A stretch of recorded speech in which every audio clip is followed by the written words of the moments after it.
Hold up ito, wag ka nang pumalag. Ako? Oo, dalawa lang naman tayo dito eh, bobo. Mamili ka, pera o buhay mo. Wala bang ibang choices yan? Ano to, exam, multiple choices? Ay, sarap sa kalin. Yung buhay ko, binigay ko na sa asawa ko. Yung pera ko, kinuha na rin niya. Hold upper ka ba o nang-aasar? Wala ganun? Hindi ka binibigyan ng pera? Nang-aasar ka yata eh. Oh, sorry na. Hindi ko naman alam eh. Pagod ako. Galing ako overtime oh. Pag sahod ko, wala ako nakukuha. Tapos, wala ganun. Kahit pamasahe. Ha? Pag mag-hold up ka, huwag ka na mag-asar.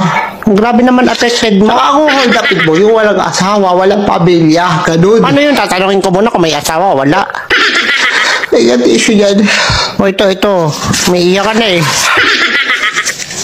Pag hold up lang, walang asaran. Hindi ko naman alam eh. Ang iinis ka eh. Sige, sa susunod tatanungin ko kasi. Nabubuli ka pa eh. Nag-hold up ka na, nabubuli ka pa. Hindi ko nga sadya, hindi ko alam. Dalawang kaso yan. Ano, ganun ba yun? Bullying and hold upping. Uy, totoo yun?